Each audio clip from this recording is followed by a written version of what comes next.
ಈ ಎಲೆ ಚುಕ್ಕೆ ರೋಗ ಇವತ್ತಿಂದಲ್ಲ, ಮೊದಲು ಈಗ 2 ವರ್ಷದ ಹಿಂದಿಂದಲ್ಲ. ನಾನು ಸಣ್ಣಕ್ಕಿದ್ದಾಗ ಅಂದ್ರೆ ನನ್ನ 18-19ನೇ ವರ್ಷದಲ್ಲೂ ಕೂಡ ನಮ್ಮ ತೋಟದಲ್ಲಿ ಎಲೆ ಚುಕ್ಕೆ ರೋಗ ಇತ್ತು. 6 ಇಂಚು ನೀರು ಹೋಗ್ತಾ ಇದ್ದ ಪ್ರದೇಶಕ್ಕೂ ನನ್ನ ಹತ್ರ ದುಡ್ಡಿದೆ ಅಂತ ನಾವು ಟ್ರಿಪ್ ಮಾಡ್ತೀವಿ. ಹೌದು, ಕಣ್ಣಿಗೆ ನೋಡ್ಬೇಕು ಅಂತಾನು ಕಾಣಿಸೋದಿಲ್ಲ ಈಗ. ಹೌದು, ಹಾಗಾಗಿದೆ. ಅಂದ್ರೆ ಈ ಮೊಬೈಲ್ ಟವರ್ಗಳು ಬಂದ್ವಲ್ಲ, ಮೊಬೈಲ್ ಟವರ್ಗಳು ವಿದ್ಯುತ್ತೀಕರಣ ಹೆಚ್ಚು ಪ್ರಶಸ್ತ ಆಗುತ್ತಾಗೆ ಅವುಗಳ ಸಂತತಿ ನಶಿಸ್ತಾ ಬಂದಿದೆ. ವೇಸ್ಟ್ ಮಾಡಿದೆ ಅಂದ್ರೆ ನೀವು ಕೊಟ್ಟಿದ್ದು ಹೆಚ್ಚು, ವೇಸ್ಟ್ ಆಗಿಲ್ಲ, ಇನ್ನು ಅಗತ್ಯ ಇದೆ ಹೇಳಿದ್ರೆ ಮತ್ತೊಂದಿಷ್ಟು ಪೂರಕವಾಗಿ ಕೊಡಿ. ಯಾವ ಗಿಡಕ್ಕೆ ರೆಸಿಸ್ಟೆನ್ಸ್ ಪವರ್ ಇದೆಯೋ ರೈಟ್, ಆ ಗಿಡ ಬದುಕು ಹೋರಾಟ ಮಾಡ್ತದೆ. ಈಗ ಎಲೆ ಚುಕ್ಕಿ ರೋಗ ಬಗ್ಗೆ ನಿಮ್ಮ ಅಭಿಪ್ರಾಯ ಏನಂದ್ರೆ ಅದಕ್ಕೆ ಭಾಳ ತಲೆ ಕೆಡಿಸ್ಕೋಬೇಕಾ ತಲೆ ಕೆಡಿಸ್ಕೋಬಾರ್ದಾ ಅಂತ? ಮನುಷ್ಯನ ಬದುಕಿಗೆ ಉತ್ಪನ್ನ ಕಡಿಮೆ ಆಗ್ತದೆ ಅಂತ ಕಂಡಾಗ ಅದು ನಮ್ಮನ್ನು ಭಯಕ್ಕೆ ಒಳಗಾಗ್ತದೆ. ಹೌದು ಹೌದು. ಮಲೆನಾಡು ಅಡಿಕೆ, ತೆಂಗು, ಭತ್ತ ಇಂತಹ ಬೆಳೆಗಾಗೆ ಸೀಮಿತವಾದಂಥ ಪ್ರದೇಶವನ್ನು ಹೊಂದಿದೆ ಬಿಟ್ರೆ ಬಯಲು ಸೀಮೆ ನಾಡಾಗಿದೆ. ವರ್ಷಕ್ಕೆ 4-5 ಬೆಳೆಯನ್ನು ತೆಗೆಯುವಂತ ಆಗೋದಿಲ್ಲ. ಆ ಪ್ರವೃತ್ತಿಯೂ ನಮ್ಮಲ್ಲಿಲ್ಲ, ಒಂದು ಆ ಪರಿಕರವೂ ಇಲ್ಲ. ಹಾಗಾಗಿ ಇಲ್ಲಿ ದೀರ್ಘವಾರ್ಷಿಕ ಬೆಳೆಗಳಾದ ಅಡಿಕೆ, ತೆಂಗು ಇವೇ ಬಿಟ್ರೆ ಬೇರೆ ಯಾವ ಬೆಳೆನೂ ಇಲ್ಲ. ಮತ್ತೆ ಎರಡನೇ, ಇಲ್ಲಿ ಕೃಷಿ ತುಂಬಾ ಕಠಿಣ, ರಹದಾರಿ ವ್ಯವಸ್ಥೆ ತುಂಬಾ ಕಡಿಮೆ, ಇಕ್ಕಟ್ಟಾದ ಜಾಗದಲ್ಲಿ ಯಂತ್ರಗಳು ಸಾಗೋದಿಲ್ಲ. ಹೌದು, ಮನುಷ್ಯನೇ ಇಲ್ಲಿ ಜಾಸ್ತಿ ಶ್ರಮ ಪಡಬೇಕು, ಉತ್ಪನ್ನ ತೆಗಿಬೇಕು. ಹಾಗಿದ್ದಾಗ ಇಲ್ಲಿ ಟ್ರ್ಯಾಕ್ಟರ್ನ ಬಳಕೆ ತುಂಬಾ ಕಡಿಮೆ. ಹೌದು, ಈ ತರ ಟ್ರ್ಯಾಕ್ಟರ್ ಬಳಸ್ತೀರಾ? ಟ್ರ್ಯಾಕ್ಟರ್ ಬಳಕೆಗೆ ಬರೋದೇ ಇಲ್ಲ. ಹೌದು ಹೌದು. ಗದ್ದೆಯ ಕೊಯ್ಲಿಕ್ಕೆ ಯಂತ್ರ ಬರೋದಿಲ್ಲ. ಹೌದು, ಯಾಕೆಂದ್ರೆ ನೀರು ಜಾಸ್ತಿ ಇರ್ತದೆ, ಆ ಯಂತ್ರ ಹೋಗ್ಬಿಡ್ತದೆ. ಹೌದು ಹೌದು. ಮನುಷ್ಯನೇ ಮಾಡಬೇಕು. ಹಾಗಾಗಿ ಈ ಪರಿಸರಕ್ಕೆ ಯಂತ್ರದಕ್ಕಿಂತ ಹೆಚ್ಚಿಗೆ ಮನುಷ್ಯನೇ ಮುಖ್ಯ. ಹೌದು, ಆಯ್ತಾ? ಈ ಎಲೆ ಚುಕ್ಕೆ ರೋಗ ಹೇಗೆ ಬಂತು ಅನ್ನೋದು ಒಂದು ಪ್ರಶ್ನೆ ಇದೆ. ಅದಕ್ಕೂ ಕಾರಣ ನಾವು ಅಂತಾನೆ ನಾನು ಹೇಳ್ತೀನಿ.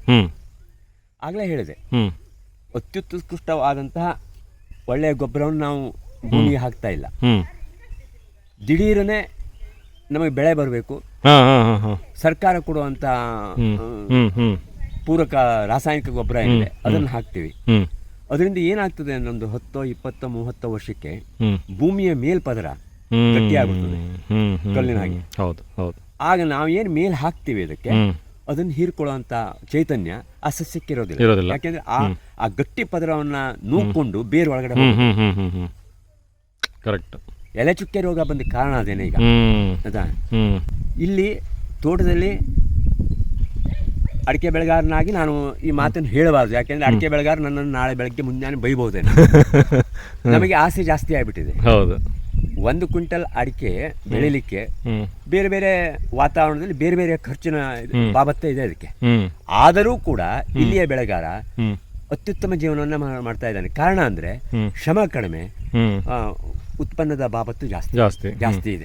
ಹಾಗಾಗಿ ಎಲ್ಲ ಕಡೆ ಅದು ಆಕರ್ಷಣೆ ಆಗಿದೆ. ಈಗ ಶ್ರಮ ಕಡಿಮೆ ಇದೆ. 1 ಕ್ವಿಂಟಾಲಿಗೆ 30,000ದಿಂದ 80,000 ತನಕ ಬೆಳೆ ಬರ್ತದೆ. ಆರಾಮಾಗಿರ್ಬೋದಲ್ಲ. ಈ ಎಲೆ ಚುಕ್ಕೆ ರೋಗ ಹೇಗೆ ಬಂತು ಅಂತ ಕೇಳಿದಿರಾ ನೀವು ಅಲ್ವಾ? ಪರಿಸರವೇ ಕಾರಣ ಆಗಿದೆ. ಈ ಎಲೆ ಚುಕ್ಕೆ ರೋಗ ಇವತ್ತಿಂದಲ್ಲ, 2 ವರ್ಷದ ಹಿಂದಿಂದಲ್ಲ. ನಾನು ಸಣ್ಣಕ್ಕಿದ್ದಾಗ ಅಂದ್ರೆ ನನ್ನ 18-19ನೇ ವರ್ಷದಲ್ಲೂ ಕೂಡ ನಮ್ಮ ತೋಟದಲ್ಲಿ ಎಲೆ ಚುಕ್ಕೆ ರೋಗ ಇತ್ತು. ಸಣ್ಣ ಸಸಿ ಮಾತ್ರ ಬರ್ತಿತ್ತು, ಆಯ್ತಾ? ಗಟ್ಟಿಯಾದ ಕಾಂಡಕ್ಕೆ ಬರೋದಿಲ್ಲಾಗಿತ್ತು, ಆ ಎಳೆಯ ಸುಳಿಗೆ ಬರ್ತಿತ್ತು. ಒಂದು ಮಳೆಗಾಲ ಪ್ರಾರಂಭ ಆಯ್ತು, ಏಪ್ರಿಲ್ ತಿಂಗಳಲ್ಲೇ ಮಳೆಗಾಲ ಪ್ರಾರಂಭ ಆಗ್ಬಿಡ್ತಿತ್ತು. ಮಳೆಗಾಲ ಬಿದ್ದು 1-2 ತಿಂಗಳಲ್ಲಿ ಎಲೆ ಚುಕ್ಕೆ ರೋಗನೇ ಇಲ್ಲ, ಕ್ಲೀನ್ ಆಗ್ಬಿಡ್ತಿತ್ತು. ಆದ್ರೆ ಈಗ ಏನಾಗಿದೆ, ಅದನ್ನ ಆ ಸಸ್ಯಕ್ಕೆ ಬೇಕಾಗುವ ಪೂರಕ ವಾತಾವರಣ ನಾವು ಪೂರ್ಣ ತೆಗೆದುಹಾಕಿಬಿಟ್ಟಿದ್ದೀವಿ. ಉಳಿಸೇ ಇಲ್ಲ. ಅದಕ್ಕೊಂದು ರೋಗ ನಿರೋಧಕ ಶಕ್ತಿನೂ ಇಲ್ಲ. ರೋಗ ನಿರೋಧಕ ಶಕ್ತಿನೂ ಕಡಿಮೆ ಆಗಿಬಿಟ್ಟಿದೆ. ಒಂದು ಮಗು ಪರಿಪೂರ್ಣ ಆಗಬೇಕಾದ್ರೆ ತಾಯಿತನ ಮೊದಲನೇದಾಗ ಪ್ರಾರಂಭ ಆಗ್ತದೆ. ತಾಯಿ ಆ ಮಗುವಿಗೆ ಏನು ಫೀಡ್ ಮಾಡಿದಾಳೆ ಹೇಳೋದು ಪ್ರಶ್ನೆ. ಮಾನಸಿಕವಾಗಿ ದೈಹಿಕವಾಗಿ ಎರಡೂ ಡೆವಲಪ್ ಆಗ್ಲಿಕ್ಕೆ ತಾಯಿತನ ಅಂತೆಲ್ಲ ಅದು ಮೊದಲನೇ ಪ್ರಾಶಸ್ತ್ಯ ಆಗ್ತದೆ. ನಾವಿಲ್ಲಿ ಸಸ್ಯವನ್ನು ನೆಟ್ಟರೆ ಆಗಿಲ್ಲ ಗುರುಪ್ರಸಾದ್ ಅವರೇ, ಸಸ್ಯವನ್ನು ನೆಟ್ಟರೆ ಆಗಿಲ್ಲ. ನಾನು ಹಿಂದಿನ ಇಂಟರ್ವ್ಯೂದಲ್ಲೂ ನಿಮ್ಮ ಹತ್ರ ಹೇಳಿದ್ದೆ, ನೀವು ಅವರ ಜೊತೆಗೆ ಮಾತನಾಡಿ, ನಿಮಗೆ ಉತ್ತರ ಸಿಗ್ತದೆ. ನನಗೇನು ತೊಂದರೆ ಆಗಿದೆ ಅಂತ ಆ ಸಸ್ಯ ಹೇಳ್ತದೆ. ನಾವು ಯಾಕಂದ್ರೆ ಬರೀ ಫಲಿತಾಂಶ ನೋಡ್ತಾ ಇದ್ದೀವಿ. ಅರಿತುಕೊಳ್ಳುವ ಮನಸ್ಥಿತಿಯನ್ನ ನಾವು ಡೆವಲಪ್ ಮಾಡಿದ್ರೆ ನಾವು ಬೆಳೆ ತೆಗೆದು ಎಲ್ಲ ಬೆಳೆಯು ನಮ್ಮ ಜೊತೆಗೆ ಮಾತನಾಡ್ತದೆ. ಮಾತು ಅಂದ್ರೆ ಶಬ್ದ ಬರ್ತದೆ ಅಂತ ಅನ್ನಲ್ಲ, ನಮ್ಮ ಹೃದಯಕ್ಕೆ ಅವುಗಳ ವೇದನೆ ಅರ್ಥ ಆಗುತ್ತೆ. ಅದನ್ನ ನಾವು ಆ ಸಸ್ಯಕ್ಕೆ ಏನ್ ಬೇಕು ಅಂತ ಕೇಳ್ತಾನೆ ಇಲ್ಲ. ನಾವೇನು ಕೇಳ್ತಾನೆ ಇಲ್ಲ, ನನಗೇನು ಬೇಕು ಅನ್ನೋದೊಂದೇ ನನಗೆ ಇಷ್ಟು ಬೇಕು, ಇಷ್ಟು ಕ್ವಿಂಟಲ್ ಬೇಕು ಅಂತೀವಿ, ಮೇಲ್ ನೋಡ್ತೀವಿ ಅಷ್ಟೇ ಬಿಟ್ರೆ ಕೆಳಗೆ ನೋಡ್ತಾ ಇಲ್ಲ ನಾವು. ನೋಡ್ತಾನೆ ಇಲ್ವಲ್ಲ, ಕೆಳಗೆ ನೋಡ್ತಾನೆ. ಏನ್ ಚಂದ ಹೇಳಿದ್ರಿ ನೀವು. ಬೇಕೋ ಬೇಡೋ, ಹೌದು 24 ಗಂಟೆಯೂ 6 ಇಂಚು ನೀರು ಹೋಗ್ತಾ ಇರೋ ಪ್ರದೇಶಕ್ಕೂ ನನ್ನ ಹತ್ರ ದುಡ್ಡಿದೆ ಅಂತ ನಾವು ಟ್ರಿಪ್ ಮಾಡ್ತೀವಿ, ಹೌದು ಜೆಟ್ ಮಾಡ್ತೀವಿ, ಹೌದು ಕೃತ್ರಿಮವಾಗಿ ಬೇಡದೆ ಹೋದದ್ದನ್ನೆಲ್ಲ ಕೊಡ್ತೀವಿ. ಹೌದು ಆದ್ರೆ ಅದಕ್ಕೆ ಹೊಟ್ಟೆಗೆ ಅನ್ನ ಬೇಕಲ್ಲ, ಹೌದು ಅದನ್ನ ಕೊಡೋದೇ ಇಲ್ಲ, ಅದನ್ನ ಸರಿಯಾಗಿ ಕೊಡ್ತಾ ಇಲ್ಲ. ಅದನ್ನ ಸರಿಯಾಗಿ ಕೊಡೋದೇ. ಹಾಗಾಗಿ ಈ ರೋಗಗಳೆಲ್ಲ ಬರ್ತಾ ಇದ್ದ ಕಾರಣ ಅದು. ಇನ್ನು ಇದಕ್ಕೆ ಪರಿಹಾರ ನೀವು ಕೇಳಿದ್ರೆ ಖಂಡಿತವಾಗಿಯೂ ಇದೆ. ಓಹೋ, ನನ್ನ ದೃಷ್ಟಿಯಲ್ಲಿ 100ಕ್ಕೆ 100ರಷ್ಟು ಪರಿಹಾರ ಇದೆ. ಈಗ ಒಂದು 20 ವರ್ಷ ಹಿಂದೆ ಮಲೆನಾಡಿನಲ್ಲಿ ಮನೆಗುಬ್ಬಿ ಅಂತ ಇದ್ದು, 20 ವರ್ಷಕ್ಕೂ ಹಿಂದೆ. ಹೌದು, ನಾನು ನೋಡಿದ್ದೀನಿ. ಪ್ರತಿ ಮನೆಯಲ್ಲೂ ಸಾಕೋತಿದ್ರು ನಾವು ಪ್ರೀತಿಯಾಗಿ, ಪಾರಿವಾಳ ಸಾಕಿದಾಗೇನೆ ಅವೆಲ್ಲ ಫೋಟೋ ಗಿಟೋ ಹಿಂದ್ಗಡೆ. ಹೌದು, ಎಲ್ಲರೂ ಅದಕ್ಕೊಂದು ಗೂಡು ಕಟ್ಟಿ ಕೊಡ್ತಿದ್ರು. ಮನೆ ಮನುಷ್ಯರು ಮನುಷ್ಯರ ಜೊತೆಗೆ ಚಿಲಿಪಿಲಿ ಕೊಟ್ಟು ಆರಾಮಾಗಿ ಬದುಕ್ತಿದ್ದು. ಆ ಮನೆ ಜನರ ಜೊತೆಗೆ ಹೆಗಲ ಮೇಲೆ ಬಂದು ಕೂತ್ಕೊಳ್ಳೋದು, ತೊಡೆ ಮೇಲೆ ಬಂದು ಕೂತ್ಕೊಳ್ಳೋದು, ಹೀಗೆಲ್ಲ ಮಾಡ್ತಿದ್ದು. ಅಷ್ಟು ಫ್ರೀ ಆಗಿರ್ತಿದ್ದು. ಇವತ್ತು ಏನಾಗಿದೆ, ಕಣ್ಣಿಗೆ ನೋಡ್ಬೇಕು ಅಂತಾನು ಕಾಣಿಸೋದಿಲ್ಲ ಈಗ, ಹಾಗಾಗಿದೆ. ಅಂದ್ರೆ ಈ ಮೊಬೈಲ್ ಟವರ್ಗಳು ಬಂದ್ವಲ್ಲ, ಮೊಬೈಲ್ ಟವರ್ಗಳು ವಿದ್ಯುತ್ತೀಕರಣ ಹೆಚ್ಚು ಪ್ರಶಸ್ತ ಆಗುತ್ತಾಗೆ ಅವುಗಳ ಸಂತತಿ ನಶಿಸ್ತಾ ಬಂದಿದೆ. ಕರೆಕ್ಟ್. ಮೊದಲನೇದ ಮೊಬೈಲ್ ಟವರ್ಗಳು, ಅವುಗಳಿಂದ ಹೊರಗುವ ರೇಡಿಯೇಷನ್ ಏನಿದೆ ಅವಕ್ಕೆ ಅವರ ಬದುಕಿಗೆ ಪೂರಕವಾಗಿ ಇಲ್ವೇ ಇಲ್ಲ, ಹಾಗಾಗಿ ನಶಿಸೋದು. ಆದರೂ ಸೃಷ್ಟಿ ತನ್ನನ್ನು ತಾನು ಕಾಪಾಡ್ಕೋತದೆ ಅಂತ ಹೇಳಿದ್ದಕ್ಕೆ ಇವತ್ತು ಮತ್ತೆ ಎಲ್ಲವೂ ಡೆವಲಪ್ ಆಗ್ತಾ ಇದೆ. ರೆಸಿಸ್ಟೆನ್ಸ್ ಪವರ್ ಬಂದಿದೆ ಅವಕ್ಕೀಗ. ಬದುಕಬೇಕಲ್ಲ, ಹೋರಾಟ ಮಾಡಬೇಕು, ಬದುಕಬೇಕು. ರೇಡಿಯೇಷನ್ ಅವಕ್ಕೆ ಏನು ಮಾಡೋದಿಲ್ಲ. ಅಂದ್ರೆ ನಿಮ್ಗೊಂದು ಪ್ರಶ್ನೆ ಕೇಳ್ತೀನಿ ನಾನು. ಕ್ಯಾನ್ಸರ್ ಈ ರೋಗ ಜಗತ್ತಿಗೆ ಬಂದು ಮೊದಲು ಅರ್ಬುದ ಅಂತ ಹೇಳ್ತಿದ್ವಿ, ಆಯುರ್ವೇದ ಅಂತ ಹೇಳ್ತಿದ್ವಿ, ಏಡಿ ಗ್ರಂಥಿ ಅಂತ ಹೇಳ್ತಿದ್ವಿ.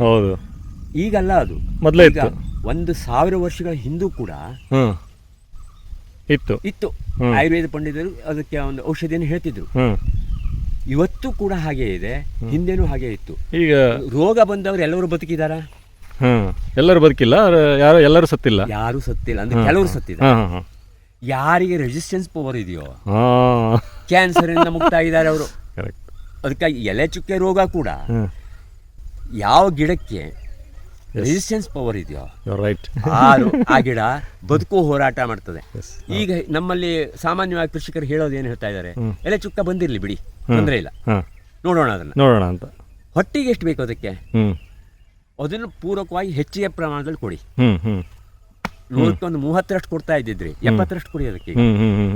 ಬೇಕೋ ಬೇಡೋ ಯೋಚನೆ ಮಾಡಬೇಡಿ, ನೀವು ಕೊಡಿ, ಅದಕ್ಕೆ ಜಾಸ್ತಿ ಕೊಡಿ. ಬೇಡದನ್ನು ಬಿಟ್ಬಿಡ್ತದೆ, ಅದು ಬೇಕಾದಷ್ಟು ತಗೋತದೆ. ನೀವು ಕೊಟ್ಟಿದ್ದನ್ನೆಲ್ಲ ತಗೊಂಡಿದೆ ಅಂದ್ರೆ ಅದಕ್ಕೆ ಇನ್ನೂ ಬೇಕು. ಹಂಗೆ ಅದಕ್ಕೆ ಎಷ್ಟು ಬೇಕು ಅನ್ನೋದನ್ನ ಅನುಭವ ನೀವು ಮಾಡ್ಕೋಬೇಕು ಅಂದ್ರೆ, ಒಂದು ಮರದ ಬುಡಕ್ಕೆ 1 ಕ್ವಿಂಟಾಲೋ 2 ಕ್ವಿಂಟಾಲೋ ಅಷ್ಟು ಹಟ್ಟಿ ಗೊಬ್ಬರ ಅಥವಾ ಸಣ್ಣ ಪ್ರಮಾಣದ ಒಂದು ರಾಸಾಯನಿಕ ಗೊಬ್ಬರ ಇವನ್ನೆಲ್ಲ ಕೊಡಿ. ಎಷ್ಟನ್ನು ತಿಂದು ತೆಗ್ತದೆ ನೋಡಿ. ಅದು ವೇಸ್ಟ್ ಮಾಡಿದೆ ಅಂದ್ರೆ ನೀವು ಕೊಟ್ಟಿದ್ದು ಹೆಚ್ಚು, ವೇಸ್ಟ್ ಆಗಿಲ್ಲ, ಇನ್ನು ಅಗತ್ಯ ಇದೆ ಹೇಳಿದ್ರೆ ಮತ್ತೊಂದಿಷ್ಟು ಪೂರಕವಾಗಿ ಕೊಡಿ. ಕರೆಕ್ಟ್. ಆಗೇನಾಗ್ತದೆ ಅಂದ್ರೆ ಅದು ಹೋರಾಟಕ್ಕೆ ಶುರು ಮಾಡ್ತದೆ. ತಾನು ಬದುಕಬೇಕು ಅನ್ನೋದು. ಫುಡ್ ಸಿಗ್ತಾ ಇದೆ, ಬದುಕಬೇಕು, ಅದಕ್ಕೆ ಶಕ್ತಿ ಬಂದಿದೆ. ಆವಾಗ ಏನಾಗ್ತದೆ ಅಂದ್ರೆ ಮನುಷ್ಯನೂ ಕೂಡ ಮಲೇರಿಯಾ ಬರಲಿ, ಪ್ಲೇಗ್ ಬರಲಿ, ಮತ್ತೊಂದು ಬರಲಿ, ಔಷಧವನ್ನು ಯಾತಕ್ಕೆ ಕೊಟ್ಟಿದ್ದಾರೆ, ಅವನಲ್ಲಿ ಆ ನಿರೋಗ ಶಕ್ತಿ ಬರಲಿ ಅಂತ, ಅವನು ಹೋರಾಟ ಮಾಡ್ಲಿ ಅಂತ ಅಲ್ವಾ. ಎಲ್ಲರೂ ಪ್ಲೇಗಿಂದ ಸತ್ತಿಲ್ಲ, ಎಲ್ಲರೂ ಮಲೇರಿಯಾದಿಂದ ಸತ್ತಿಲ್ಲ, ಅಥವಾ ಎಲ್ಲರೂ ಮೈಲಿಂದ ಸತ್ತಿಲ್ಲ. ಕೆಲವರು 1%. ಯಾರು ನಿಶಕ್ತರೋ ಅವರೆಲ್ಲ ಸತ್ತಿದ್ದಾರೆ, ಯಾರು ಸಶಕ್ತರೋ ಅವರೆಲ್ಲ ಬದುಕಿದ್ದಾರೆ. ಸಸ್ಯಗಳು ಹಾಗೆ, ಯಾರು ಸಶಕ್ತ ಸಸ್ಯಗಳಿವೆಯೋ ಅವೆಲ್ಲವೂ ಬದುಕುತ್ತವೆ.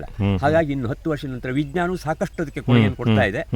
ಇನ್ನು 5 ವರ್ಷನೋ 10 ವರ್ಷದ ಒಳಗಡೆ ಆ ರೋಗಕ್ಕೆ ಮುಕ್ತಿ ಖಂಡಿತವಾಗಿಯೂ ಇದೆ. ಹಾಗಾಗಿ ಯಾವ ಬೆಳೆಗಾರರು, ಈಗ ಇದು ಕೊರೋನಾ ತರನೇ, ಕೊರೋನಾ ಹಂಗೆ ಬಂತು, ಎಲ್ಲರೂ ಸತ್ತು ಬಿಡ್ತೀವಿ ಅನ್ಕೊಂಡ್ವಿ, ಆದ್ರೆ ಆಗ್ಲಿಲ್ಲ.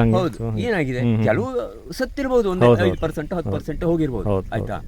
ಅದಕ್ಕೆ ತೆಗೆದುಕೊಂಡು ಔಷಧಿಯಿಂದ ನಮ್ಗೆ ಹಾಗಾದ್ರೆ ಕೆಟ್ಟ ಪರಿಣಾಮ ಆಗಿದೆ, ಖಂಡಿತವಾಗಿಯೂ ಆಗಿದೆ, ಆಯ್ತಾ. ಅದನ್ನು ಒಪ್ಕೊಳ್ಳಿಕ್ಕೆ ತಯಾರಿಲ್ಲ. ಬಿಟ್ರೆ ಖಂಡಿತವಾಗಿಯೂ ಕೊರೋನಾದಿಂದ ಔಷಧಿಯಿಂದ ಏನು ನಾವು ಬದುಕೊಂಡಿದ್ದೀವಿ, ಅದೇ ಔಷಧಿ ನಾವು ಮಾರಕವಾಗಿಯೂ ಬಹಳಷ್ಟು ಜನರಿಗೆ ಆಗಿದೆ.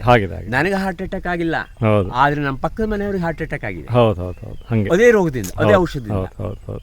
ಹಾಗಾಗಿ ನನಗಿರೋರು ಎಷ್ಟು ಮನಸ್ಸು ನಮ್ಮ ಪಕ್ಕದ ಮನೆಯವರಿಗಿಲ್ಲ. ಹಾಗಾಗಿ ಅವರು ನೆಗೆದು ಬಿದ್ರು. ಹಾಗಾಗಿ ಸಸ್ಯಗಳು ಕೂಡ ಕೆಲವು ಹೋಗ್ತದೆ, ಅಡಿಕೆ ತೋಟದಲ್ಲೂ ಕೆಲವೊಂದು ಪ್ರಮಾಣದಲ್ಲಿ ಹೋಗ್ತದೆ, ಹೋಗೋದಿಲ್ಲ ಅಂತ.